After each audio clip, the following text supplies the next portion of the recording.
Hello and bonjour tout le monde। इस video में आज हम बात करेंगे प्रोनाउंस की।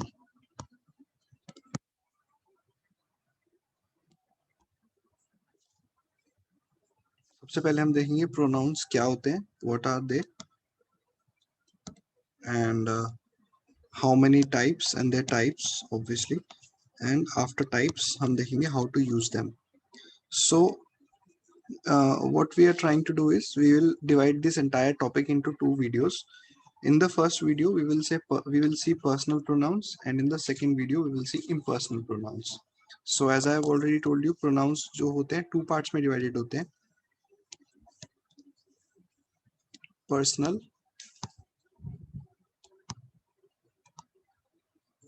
और impersonal. So I'll share a document in a short while with you. uh,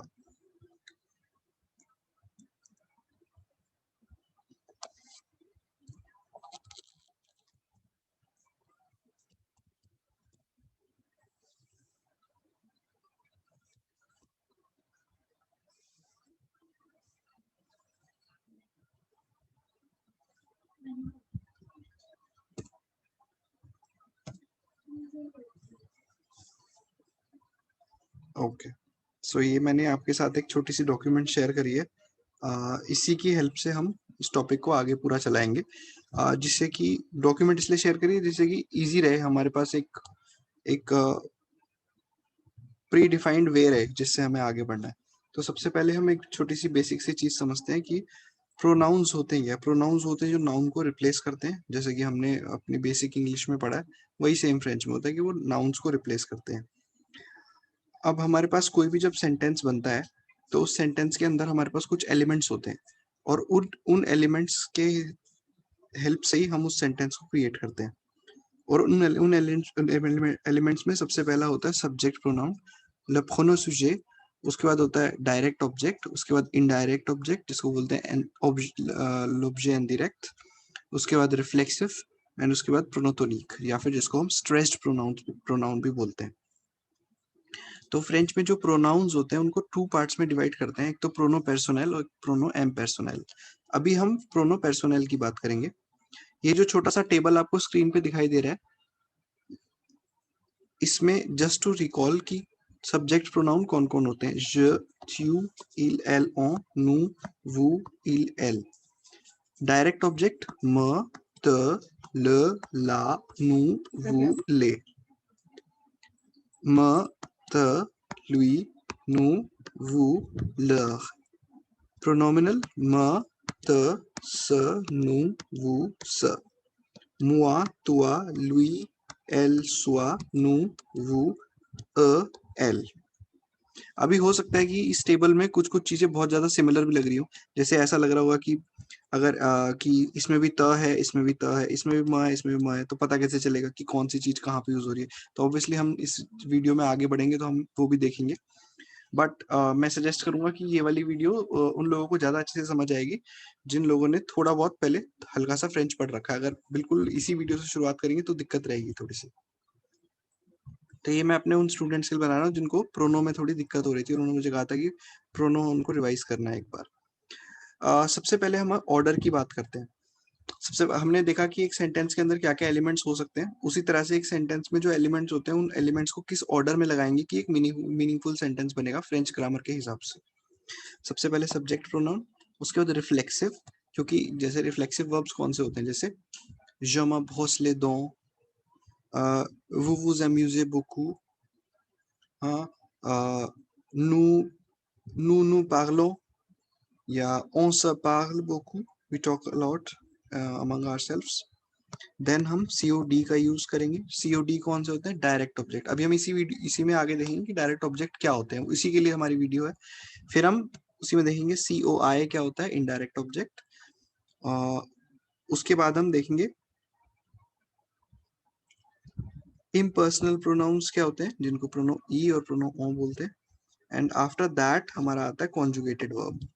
तो इसको हम इंग्लिश के एक छोटे से सेंटेंस के हिसाब से समझने की भी कोशिश करेंगे। ओके, आगे चलते हैं।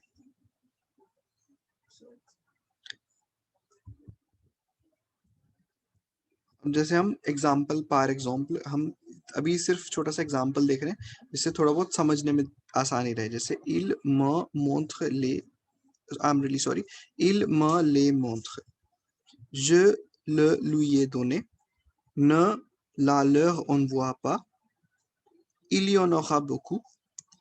इस तरह के सेंटेंसेस जो होते हैं यहाँ पे प्रोनो यूज किए हुए हैं। तो देखो इल जो है ये सब्जेक्ट प्रोनाउन हो गया इसमें, म जो है रिफ्लेक्सिव, ले जो हो गया हमारा डायरेक्ट ऑब्जेक्ट हो गया, और मोंत्र का मतलब मोंत्रेर वर्ब, इसका मतलब टू होता है, इसका मतलब होता है to show something to somebody. ऐसे ही ये ऐसे यूज किया हुआ है सेंटेंस में। सो इसको हम इंग्लिश के बजाय इसको हिंदी से अगर देखने की कोशिश करें तो ज्यादा अच्छे से समझ में आएगा। जैसे कि ही शोज देम टू मी, ऐसा। तो इंग्लिश में तो ही शोज देम टू मी इस हिसाब से आना चाहिए कि मी जो है वो लास्ट में आना चाहिए, बट फ्रेंच में हिंदी के हिसाब से होता है उसने मुझे वह दिखाए या वह चीजें दिखाई। तो उसने मुझे वह चीजें दिखाई या दिखाता है। तो हिंदी से उसको ज्यादा अच्छे से समझ पा रहे हैं, तो उसी को ध्यान में रखते हुए आगे चलते हैं हम। सबसे पहले बात करेंगे, अगर अभी भी नहीं समझ आ रहा तो कोई टेंशन वाली बात नहीं है। जब हमें COD और COI समझ आ जाएगा उसके बाद हम देखेंगे कि हम पूरा सेंटेंस इन दोनों से क्रिएट कर पा रहे हैं या नहीं कर पा रहे हैं। अभी बिल्कुल बेसिक और इजी सेंटेंसेस की बात करेंगे। सबसे पहले हम देखते हैं कि COD होता क्या है। What is COD? Complement d'objet indirect। इसका मतलब होता है, I am really sorry, complement d'objet direct, complement d'objet direct। सबसे पहले हम देखेंगे कि क्या होता है ये। The direct object complement is the word or group of word which joins the verb without a preposition to complete its meaning. It is a verb complement. It represents the being or thing which directly receives the action that the subject does. बहुत easy है। जो भी काम subject कर रहा है और वो डायरेक्ट काम कर रहा है उसको हम बोलते हैं डायरेक्ट ऑब्जेक्ट। इसको इतनी सारी डेफिनेशन नहीं भी जाते। अगर एक सिंपल सा सेंटेंस लिखूं मैं, I am watching TV, I am watching it, TV को रिप्लेस कर दिया इट से, वही कर रहे हैं बस हम। बट फ्रेंच में ये जो इट आ गया है ना, जिसको रिप्लेस किया, ये भी मैस्कुलिन और फेमिनिन में डिवाइड हो जाता है, क्योंकि फ्रेंच में हर चीज मैस्कुलिन फेमिनिन है। तो उस हिसाब से अगर मैं ऐसा सेंटेंस लिखूं, je regarde la télé, télé means television, तो je la regarde, सो ला télé मीन्स टेलीविजन। इसको हमने इसको हमने रिप्लेस कर दिया ला से। je regarde la télé को हमने कैसे करा, je la regarde। तो बार बार टेलीविजन टेलीविजन बोलने की जरूरत नहीं है, हमें पता है टेलीविजन फेमिनिन होता है, और वैसे भी ला लगा हुआ है तो फेमिनिन तो है ही है, तो इसको हमने रिप्लेस करके यहाँ पे लगा दिया। अब हमको पता कैसे चलेगा कि यहीं आएगा, आगे नहीं आ सकता क्या, je regarde la ऐसा। तो उसके लिए हमारे पास प्लेसमेंट्स होती है, तो उन प्लेसमेंट्स के अकॉर्डिंग कभी भी डायरेक्ट ऑब्जेक्ट वाला जो आप उसको प्लेस करोगे तो हमेशा जो भी सब्जेक्ट है उसके बाद आप उसे प्लेस करोगे, या वर्ब से पहले आप उसको प्लेस करोगे, ऐसे आप उसको याद रख सकते हो। ठीक है, अब हम इसको और थोड़ा डिटेल में समझने की कोशिश करेंगे। तो डायरेक्ट ऑब्जेक्ट कौन कौन से होते हैं? म मीन्स मी, त मीन्स यू, ल और ला मीन्स ये इट के लिए यूज हो सकता है, और ये ही शी के लिए भी यूज हो सकता है। नु मीन्स वी, who इज यू, एंड ले इज दीज दोज, या फिर देम, तीनों के लिए ये यूज हो सकता है। थोड़ा सा आगे चलते हैं। जैसे हमारे पास ये छोटे छोटे सेंटेंसेस हैं। Tu vois le garçon. You see the boy. Oui, je vois le garçon. Yes, I see the boy. तो बार बार देखो le garçon रिपीट हो रहा है क्वेश्चन में भी और आंसर में भी। तो उसको उस रेपिटेशन को अवॉइड करने के लिए इस ल गार्सों को हिम से रिप्लेस कर देंगे, और हिम के लिए हमारे पास ल होता है, ल ये ही और शी के लिए ल और ला। और ऑब्वियसली गार्सों जो वर्ड है वो है भी फेमिनिन मैस्कुलिन, और वैसे भी गार्सों मैस्कुलिन ही होता है। तो we je le vois, yes I see him, ऐसा। हिंदी की तरह समझने की कोशिश करेंगे, हाँ मैंने उसको देखा, तो उसको बीच में आ गया यहाँ पे, ऐसे ही इसको हम यूज करते हैं। अब और नेक्स्ट सेंटेंस से हो सकता है और क्लियर हो जाए। tu regardes la télévision, question है ये और ये इसी का आंसर है। वी je regarde la télévision, बार बार टेलीविजन आ रहा है, रिपीट नहीं करना चाहते हम। yes I see it, je la regarde, yes I yes I see it, या हाँ मैं वह देखता हूँ या देख रहा हूँ। तो हिंदी की तरह ज्यादा उसको हम अच्छे से कनेक्ट कर पाएंगे हिंदी से। थोड़ा सा आगे चलते हैं। तो ऑब्वियसली आपको पता है it replaces boy in the sentence. कुछ और एग्जांपल्स देखने की कोशिश करते हैं। je le connais, I know him। जैसे ये तो डायरेक्ट मैंने एक सेंटेंस लिखा हुआ है, अगर मैं यहाँ पे इसका इस तरह से लिख दूं,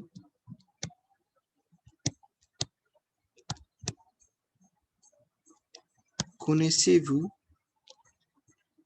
ce garçon, do you know this boy? Oui, je le connais, yes I know him।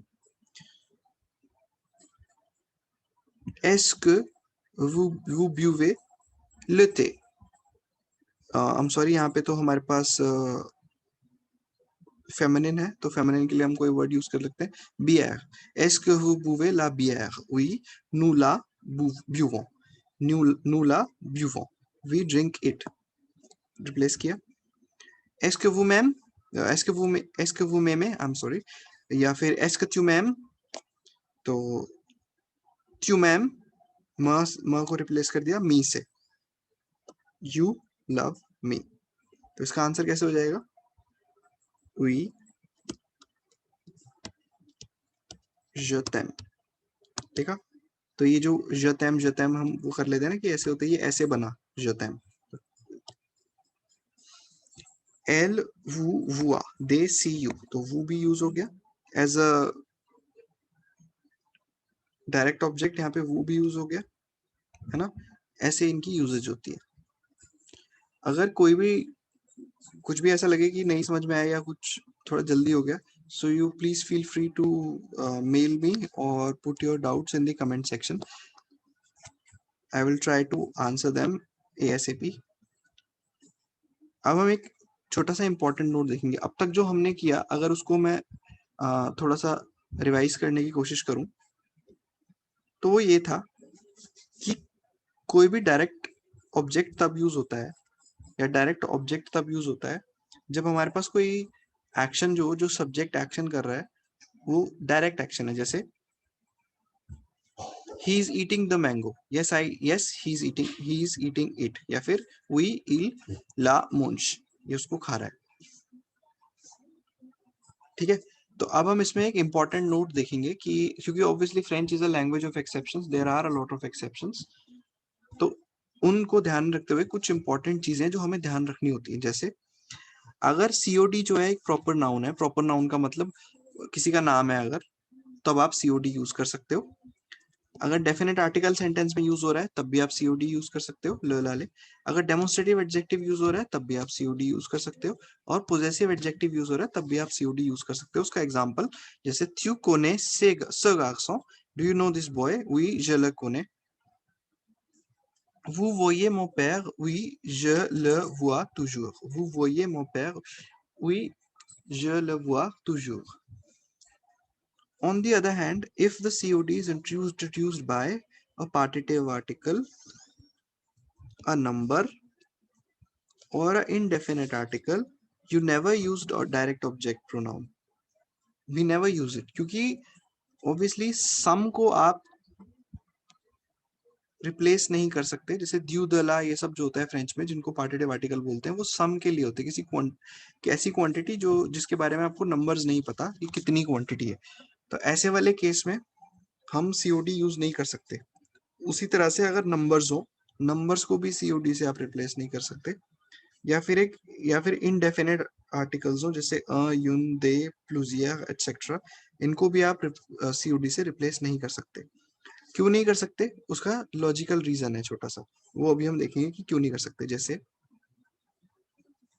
एक सेंटेंस है हमारे पास, Tu veux du jus de fruits, you want some fruit juice, some fruit juice बोला। अब मैं इसको ऐसे तो नहीं बोल सकता yes I want it, it का मतलब हो गया कि अगर ऐसा होता है 1 किलो फ्रूट जूस है, 4 किलो फ्रूट जूस है, या फ्रूट जूस को हम काउंट कर सकते हैं, fruit juice is not countable, तो इसीलिए हम इसको सम से डिनोट करते हैं, त्यू वर द्यू जू द फुई।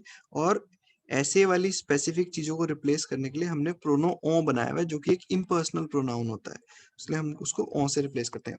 तो जब हम प्रोनो ओ, प्रोनो ई ये सब पढ़ेंगे तब हम इस बारे में बात करेंगे, है ना। अभी हम आगे चलते हैं, तो जैसे नंबर वाला भी देख ही लेते हैं। एल व युन शेमीज, शी वांट्स अ शर्ट, नो एल नॉन व नो she does not want it anymore. So ओ से रिप्लेस किया क्योंकि नंबर था यहाँ पे, वन शर्ट। तो नंबर वाले का कोई लॉजिकल एक्सप्लेनेशन मैं भी ऐसा बना नहीं पा रहा हूँ, क्योंकि कुछ चीजें तो ऐसी हैं कि इन्होंने अपने रूल के हिसाब से ही बना रखी है, बट डेफिनेटली जो पार्टिटिव आर्टिकल है और जो पार्टिटिव आर्टिकल है उनके साथ तो कभी सीओडी यूज हो ही नहीं सकता, दैट इज वेरी लॉजिकल, वो अनकाउंटेबल होते हैं क्योंकि, है ना। आगे चलते हैं। अगर नहीं भी ऐसे याद रह रहा तो सिंपली ऐसे याद रख सकते हो कि अगर कहीं पार्टिटिव आर्टिकल आ जाए, अगर कहीं पार्टिटिव आर्टिकल आ जाए, इंडेफिनेट आर्टिकल आ जाए या नंबर आ जाए, उसमें आप सीओडी नहीं यूज करते। अब बात आती है कि अब तक हमने सीखा कि भाई यूज कैसे करते हैं सीओडी को, पर अगर टेंस चेंज हो जाए, अब फ्रेंच में अगर टेंस चेंज होता है तो फ्रेंच में दो तरीके के टेंसेस होते हैं, एक कंपाउंड टेंस होता है और एक सिंपल टेंस होता है। कंपाउंड टेंस मतलब दो वर्ब्स के, दो वर्ब्स से मिलके बनता है, और सिंपल वाला जो सिंपली होता है, जैसे जैसे आपके पास फ्यूचर प्रोज है, तो फ्यूचर प्रोज जो है वो कंपाउंड है क्योंकि वो दो वर्ब से मिलके बना है, आले वर्ब और साथ में इन्फिनेटिव। लेकिन अगर वहीं पे अगर हम एम्पारफे की बात करें या प्रेजेंट टेंस की बात करें या फ्यूचर सैम्पल की बात करें, तो वैसा टेंस है जो सिंपल है क्योंकि उसमें कोई दूसरा वर्ब उसके साथ यूज नहीं होता है, वो एक ही वर्ब में कुछ चेंजेस कर देते हैं उसके एंडिंग्स वगैरह के साथ, तो वो सिंपल रहता है। तो अभी हम वापस आए, जैसे मैंने जैसे सेंटेंस लिखा, वो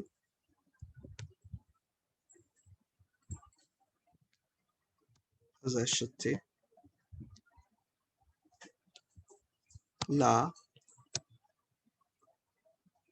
शमीज, बिल्कुल इजी सेंटेंसेस यूज करेंगे, इसको चेंज करें, वो लशते, वो लशते, यू परचेजिंग इट।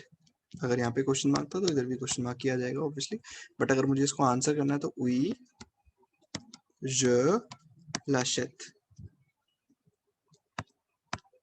है ना, वी je l'achète, yes I purchase it. तो ये तो सिंपल था, समझ आ गया। लेकिन अगर सेंटेंस ऐसा हो जाए,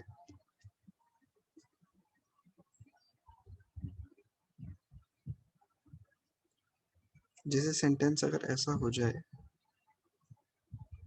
तो थोड़ा नीचे करेंगे। हम्म,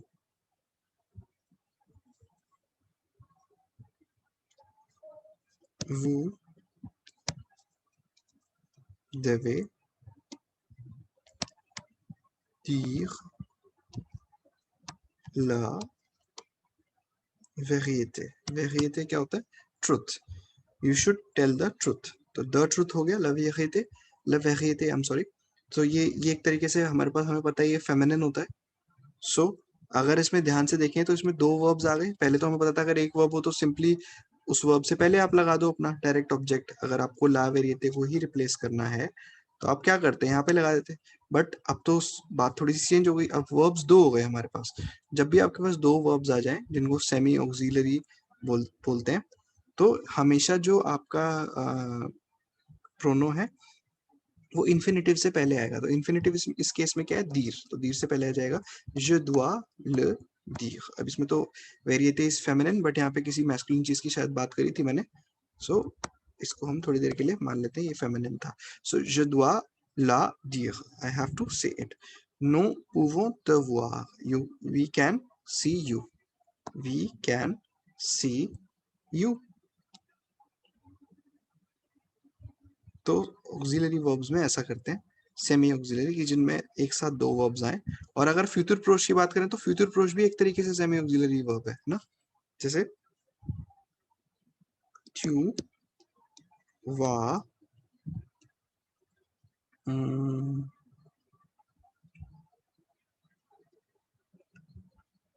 envoyer la lettre, this is feminine la lettre, tu vas envoyer la lettre, तो you are going to send the letter, तो the letter को मुझे रिप्लेस करना है, तो tu vas l'envoyer,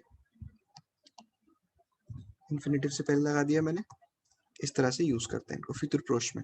तो फ्यूचर प्रोश का एक और सेक्शन आगे आएगा भी, तो भी अच्छे से समझ में आ जाएगा। बाकी अभी हम इम्पेरेटिव टाइप देखते हैं। अब इम्पेरेटिव क्या होते हैं, तो जैसे जिन लोगों ने पहले थोड़ा बहुत फ्रेंच कर रखा है या जो प्रोनो तक पहुंच चुके हैं उनको तो इजीली पता होगा कि क्या होता है, बट जिनको नहीं पता, ये एक तरीके का टेंस फॉर्मेट होता है जिसको हम ऑर्डर, सजेशन या कमांड देने के लिए यूज करते हैं। जैसे हमारे पास अगर मैं एक सेंटेंस लिखूं, इसमें हम सब्जेक्ट यूज नहीं करते हैं। तो जैसे मुझे एक सेंटेंस है, थ्यू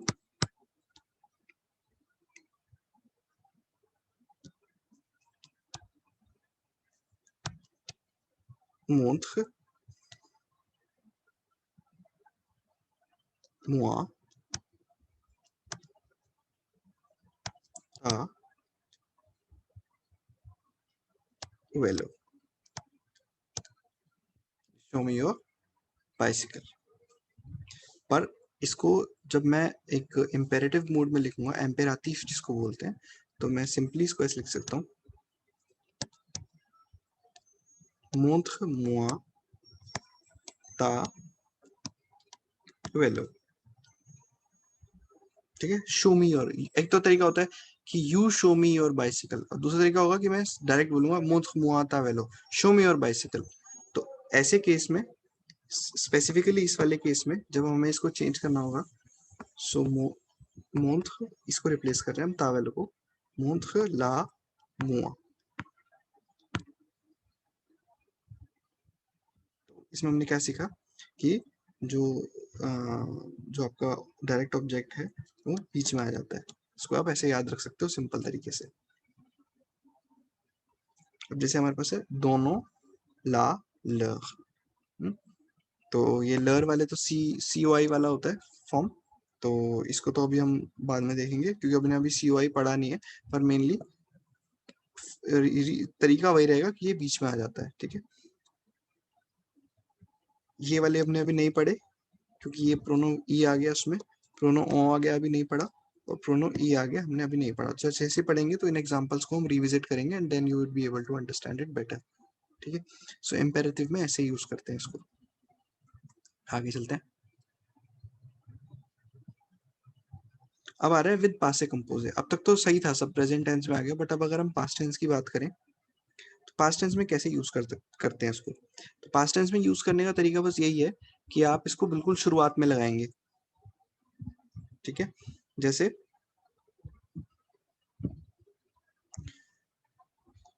je l'ai dit, I said it,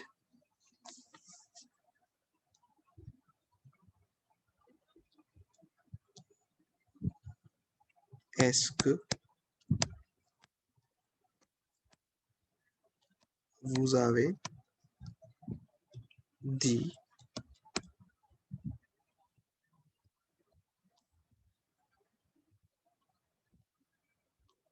la vérité, तो you have told the truth, oui je l'ai dit, तो इसको, इसका जब आंसर करेंगे oui je l'ai दी, तो देख रहे हो आप पासे कंपोज है, जिनको पासे कंपोज आता है उनको समझ आ गई होगी चीज, oui je l'ai दी। तो यहाँ पे हमने प्रोनो से रिप्लेस कर दिया इस पूरे ला वेरिएते को, ठीक है। इसको हमने पूरे को रिप्लेस कर दिया प्रोनो ल से। बेसिकली ला से रिप्लेस करना तो फेमिनिन होता है, पर क्योंकि दो वॉवल्स एक साथ नहीं आते हैं इसलिए एल अपोस्ट्रोफ हो जाएगा वो, तो पासे कंपोजे में ऐसा करते हैं। अच्छा, अगर सेंटेंस नेगेटिव हो तो नेगेटिव सेंटेंस में हम क्या करेंगे, नेगेटिव सेंटेंस में हम क्या करेंगे, जैसे नेगेटिव सेंटेंस है नो je ne l'ai जाई पा व्यू। तो न पा कहाँ लगा देंगे इसमें? बिल्कुल जो भी हम हमारा नेगेटिव सेंटेंस होता है, तो नेगेटिव सेंटेंस में हम न पा जो लगाते हैं वो जो फर्स्ट वो आर यूज करते हैं अगर पास से कंपोजे को बनाने के लिए फॉर एग्जांपल, तो उसमें यूज करते हैं, उसमें वैसे ही लगाएंगे, लेकिन उसमें बीच में आ जाएगा जो भी आपका प्रोनो है। अब इसको हम एक एग्जांपल से समझने की कोशिश करेंगे नेगेटिव वाले को। जैसे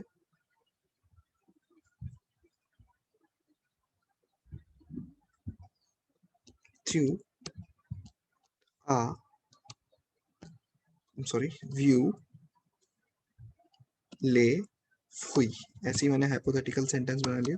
you have seen the fruits, ठीक है, मतलब फ्रूट्स देखे तुमने। थ्रू आ व्यू ले फुई क्वेश्चन मार्क। तो अब अगर मेरे को पॉजिटिव में लिखना होता तो मैं कैसे लिखता? हुई je ले व्यू, मैंने इसको ले फ्री को रिप्लेस कर दिया। आई एम सॉरी, यहाँ पे मुझे एल अपोस्ट्रोफ नहीं डालना होगा, मुझे यहाँ पे पूरा एलईएस लिखना होगा, बिकॉज फ्रूट्स जो है वो प्लूरल लिखे हैं मैंने यहाँ पे। वी je les ai व्यू, now it is correct, je les ai व्यू। बट अगर मेरे को इसी को नेगेटिव बनाना होता तो मैं क्या करता? सिंपली मैं ऐसे लिखता, नो je न ले जाए पा व्यू। तो हमने देखा कि न पा की पोजीशन वही रहेगी जो नॉर्मल केसेस में होती है, यानी कि ए आई से, ए से पहले न और ए के बाद पा, वही हमने करा है, पर बस बीच में प्रोनो आ गया ले। ठीक है, अब आगे चलते हैं।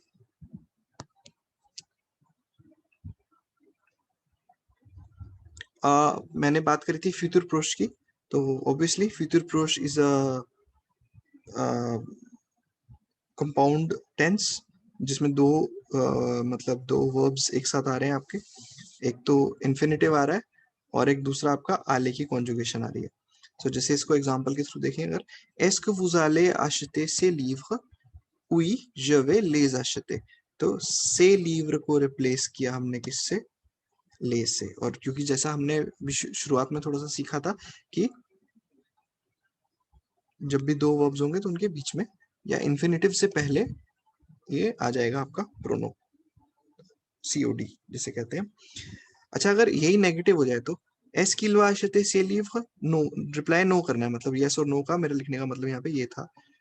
तो से लीव नो इल न वा पा लेज अशते, तो न पा बिल्कुल बेसिक जो फ्रेंच का हमारा रूल होता है कि हम जो भी फर्स्ट होता है उसके साथ न पा लगाते हैं, फर्स्ट वर्ब के साथ, वही हमने करा है, न वा पा लेज अशते। तो से लीवर को ले से रिप्लेस किया यहाँ पे और वा के साथ न पा लगा दिया, इजी। तो ये तो हमारा हो गया फ्यूचर प्रोश। बाकी का अगर जैसे फ्यूचर सैम्पल हो गया, एम्पारफे हो गया, उनके साथ तो ही सिमिलर सिस्टम रहेगा कि हम जो भी प्रोनो को यूज करेंगे, अगर डायरेक्ट ऑब्जेक्ट यूज करना है तो हम जो भी हमारा मतलब जो टेंस होगा उससे पहले लगा देंगे हम। ठीक है, जैसे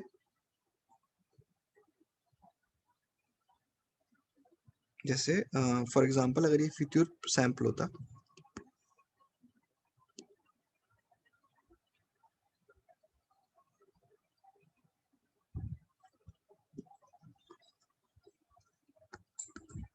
vous achèterez ce, sorry, ce livre, कुछ नहीं करते, oui je l'achèterai।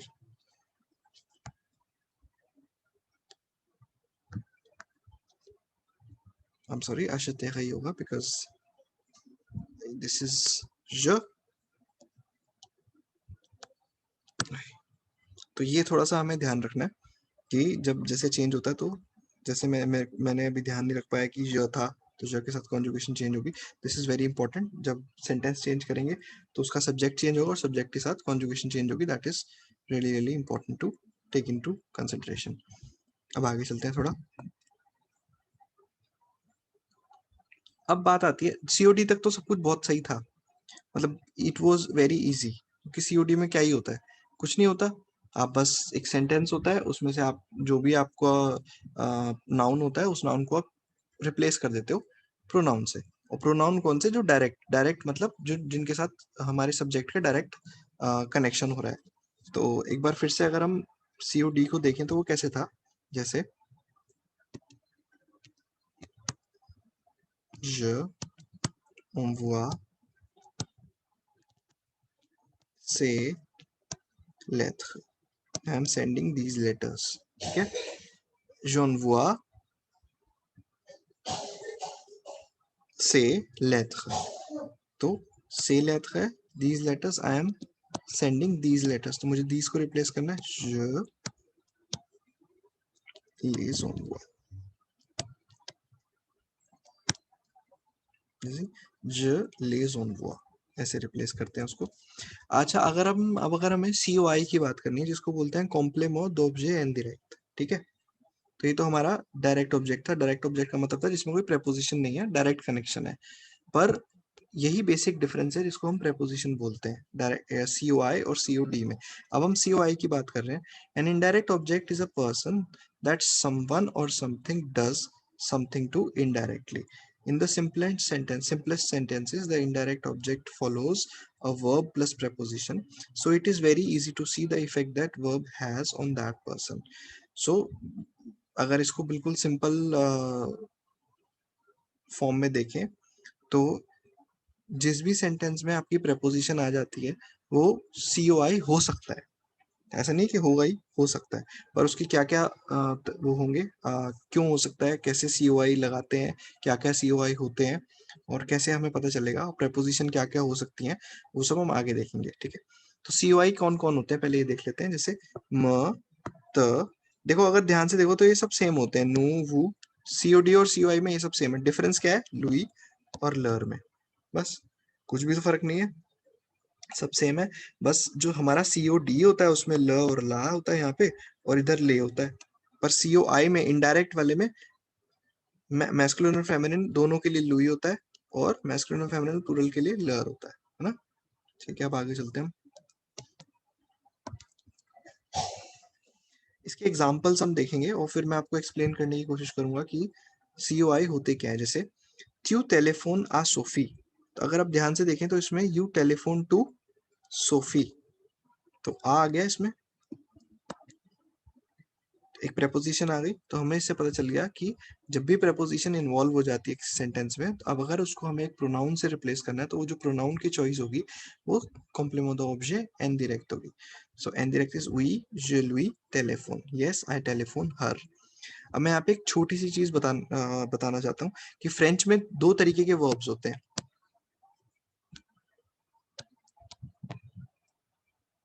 उनको अगर हम दो पार्ट्स में मतलब डिवाइड करें, मतलब मोटा मोटा डिवीजन है एक तरीके से ये। कुछ वर्ब जो होते हैं फॉलोड बाय आ, एंड कुछ वर्ब्स होते हैं फॉलोड बाय द। तो जितने भी वर्ब्स आ से फॉलो होंगे, ये छोटी सी टिप है, वो सारे मोस्टली COI लेते हैं, ठीक है। तो जैसे फ्रेंच में कभी भी ये नहीं नहीं होता है कि je टेलीफोन Sophie, I am telephoning Sophie, नहीं, I am telephoning to Sophie, je टेलीफोन आ सोफी। जब जैसे to read to somebody, lire à quelqu'un, जैसे je lis à mes enfants, je lis, ये वाला एग्जांपल देख रहे हैं हम, je lis à mes enfants, je lis à mes enfants chaque soir। अब इसको अगर हम प्रोनाउन से रिप्लेस करने की कोशिश करेंगे तो कैसे होगा वो? je lis à mes enfants, je leur lis chaque soir।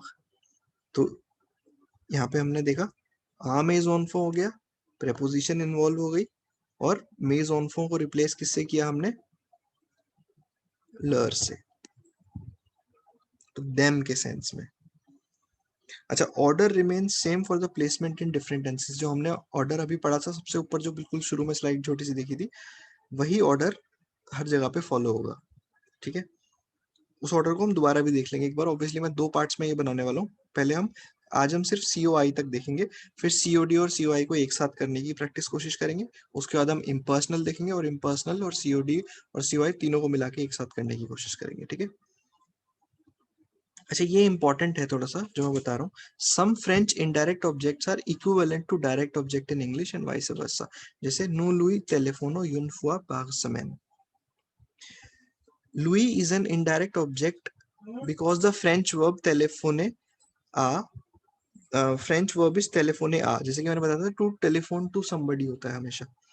However, him is a direct object because call is not followed by a preposition। तो वो बता रहे कि इंग्लिश में call to ऐसे नहीं होता कि I call ललित, क्या I am calling ललित ऐसा होता है, बट आई एम फ्रेंच में होता है I am calling to Lalit in that sense। तो डिफरेंस हो जाता है। जैसे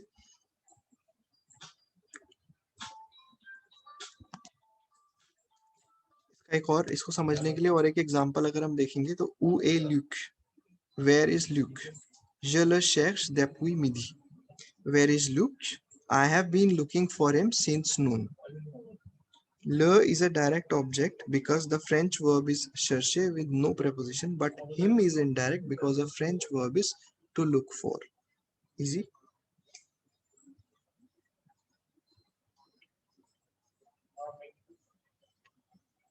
अब हम थोड़ा सा आगे चलेंगे तो इन दोनों एग्जाम्पल से हमें ये क्लियर हुआ है कि जिन भी वर्ब्स के साथ प्रेपोजिशन आती है वो COI हो जाते हैं और जिनके साथ प्रेपोजिशन नहीं आती वो COD हो जाते हैं। ये डिफरेंस बताने के लिए था आपको, जिससे कंफ्यूज नहीं हो।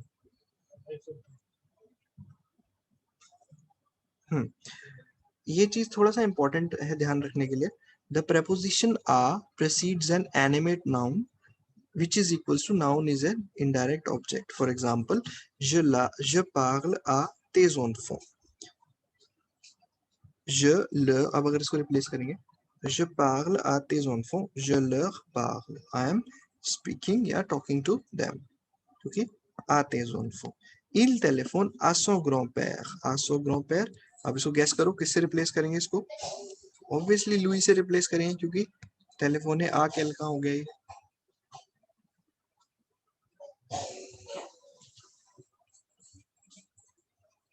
इल लुई टेलीफोन देखा था हमने अभी ऊपर वाले से, जो ग्रोपेयर वाला एग्जांपल है, इल टेलीफोन आसो ग्रोपेयर इल Louis telephone. Okay.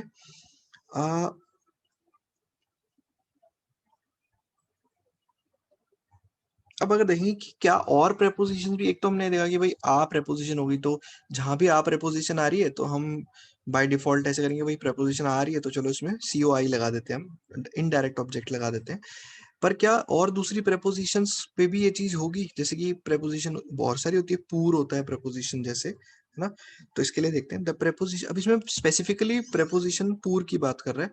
The preposition पूर precedes an animate noun who is the recipient of the action of the verb, thus poor means for the benefit of, as a gift to। ऐसे case में वो indirect object को लेगा। जैसे इस, जब भी कभी पूर किसी सेंटेंस में आए लेकिन उस पूर का जो मीनिंग अल्टीमेट बन रहा हो वो ये बन रहा हो कि किसी के लिए गिफ्ट है या उससे किसी को बेनिफिट होगा और तब पूर का यूज हो रहा हो, तब वो एज एन इनडायरेक्ट ऑब्जेक्ट बनता है। जैसे इल फे le gâteau pour Alice, he is making the cake for Alice. तो केक किसी के लिए बन रहा है, तो il lui fait le gâteau। तो एलिस को पूर एलिस है तो इसको किससे रिप्लेस किया हमने, लुई से रिप्लेस किया। इन द सेम मैनर, थोड़ा सा इसको नीचे करते हैं पेज को। इन द सेम मैनर जैसे हमारे पास है j'achète des vêtements pour les enfants, I am buying clothes for the children। so pour les enfants, तो किसी को गिफ्ट हो रहा है, किसी को बेनिफिट हो रहा है उससे, तो pour les enfants को किससे रिप्लेस कर दिया हमने, leur से। je leur achète des vêtements, I am buying clothes for them। यहाँ पे leur आ गया, इसे ध्यान से देखें अगर, ठीक है। तो इस तरह से हमारा COI जो होता है वो कंप्लीट होता है। आई होप मैंने अपना पॉइंट क्लियर कर दिया होगा, और अगर नहीं भी क्लियर हुआ please feel free to ask any questions. मैं ईमेल आईडी ईमेल एड्रेस डाल दूंगा अपना, और आगे आने वाली वीडियो में इसके नेक्स्ट पार्ट में, जिससे कि बोर ना होए हम लोग, है ना, ये थोड़ा सा बोरिंग हो जाता है कभी कभी कि सीओडी और सीओआई को कैसे यूज करेंगे, फिर प्रोनोटोनिक क्या होते हैं, उनको कैसे यूज करते हैं, फिर प्रोनोटोनिक और सीओआई में क्या डिफरेंस होता है, फिर इम्पर्सनल प्रोनाउन क्या होते हैं, सारी चीज देखेंगे।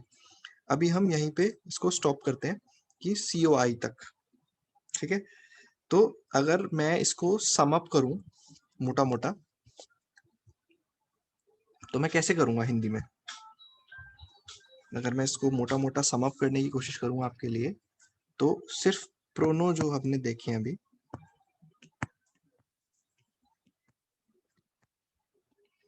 उसके दो पार्ट्स होते हैं, पर्सनल और इम्पर्सनल, जिसमें से हमने सिर्फ अभी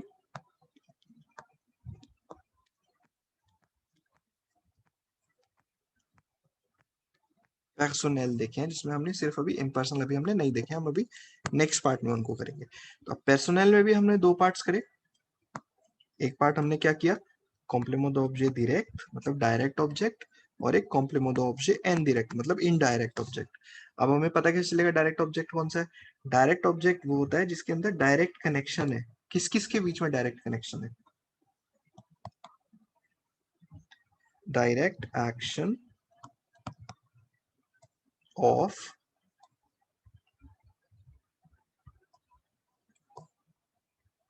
subject over the object. Simple शब्दों में, जब डायरेक्ट कनेक्शन हो। जैसे इसका एग्जांपल यहाँ पे हम एक छोटा सा बॉक्स छोटा सा यहाँ पे ड्रॉ करते हैं, जिसके अंदर हम एग्जांपल लिखेंगे, ठीक है। जैसे इसका एग्जांपल क्या हो सकता है? जैसे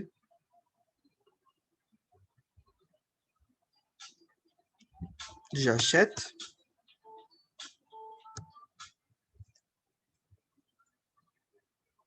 les vêtements। j'achète les vêtements, I am purchasing the clothes. तो अब आप देख रहे हो कि डायरेक्ट हो रहा है, आई एम परचेजिंग क्लोथ मतलब डायरेक्टली आप खरीद रहे हो, कोई प्रेपोजिशन इन्वॉल्व नहीं हो रही। तो यहाँ पे फ्रेंच में डायरेक्ट का मतलब है कि प्रेपोजिशन नहीं इन्वॉल्व हो रही। इसको इस तरह से समझे अगर, तो ज्यादा इजी रहेगा, है ना। तो इसको मुझे रिप्लेस करना है, je les achète, je les achète,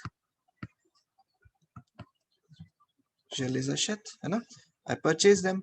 उसी तरह से COI कौन सा होता है? जब प्रेपोजिशन इन्वॉल्व हो जाती है। प्रेपोजिशन इन्वॉल्व का मतलब होता है कि डायरेक्ट कनेक्शन नहीं है, एक प्रेपोजिशन उसको कनेक्ट कर रही है, तब आप COI का यूज करते हो, ठीक है। इसका एग्जांपल हम देख लेते हैं। जैसे इसको मैं डिलीट कर देता हूँ पुराने वाले एग्जांपल को, जिससे यहाँ पे और जगह बन जाए। जैसे कि हम एक एग्जांपल अगर लिखना चाहें यहाँ पे, तो ज मैं बहुत इजी एग्जांपल ले रहा हूँ जिससे बेसिक समझ में आए पहले। अभी इसका थर्ड पार्ट भी बनाएंगे हम। सेकंड पार्ट में तो हम दूसरे वाले प्रोनो की बात करेंगे, इम्पर्सनल वाले की, और थर्ड वाले पार्ट में हम कॉम्प्लेक्स सेंटेंसेस की प्रैक्टिस करेंगे इनके साथ, ठीक है। तो जैसे je parle à mon ami, I am talking to my friend. अब अगर आ गया इसमें, तो ये दो चीजें एक प्रेपोजिशन से कनेक्ट हो रही हैं, तो इसलिए इनडायरेक्ट है ये, ठीक है। और उसके साथ पूर्व भी आ जाती है, और पूर्व कब आती है? जब किसी को किसी से बेनिफिट हो रहा हो उस सामान से, उसे।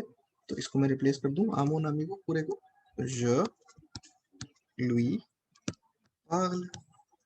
इजी। इसी तरह से COD और COI में फर्क क्या होता है?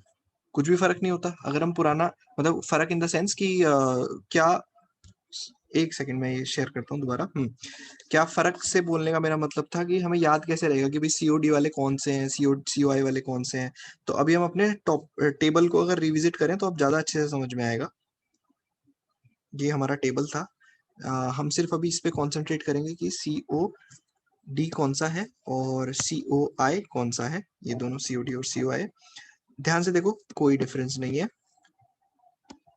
कोई डिफरेंस नहीं है। डिफरेंस सिर्फ कहाँ है? डायरेक्ट वाले में ही और शी का डिफरेंशिएशन ल ला से हो जाता है, और इनडायरेक्ट में लुई रहता है, चाहे मैस्कुलिन हो या फेमिनिन हो। In the same manner them के लिए ले यूज होता है इसमें, और इसमें लर होता है COI में। बस यही छोटा सा डिफरेंस है। And I hope I made, I tried to make it as simplified as possible. पर फिर भी अगर थोड़ा सा भी कोई आपको ऐसा डाउट टाइप लगे, या ऐसा लगे कि नहीं समझ में आया, तो please free feel to ask. तो बाकी हम नेक्स्ट वीडियो में आपसे मिलते हैं, ठीक है। ओके, बोंजूर।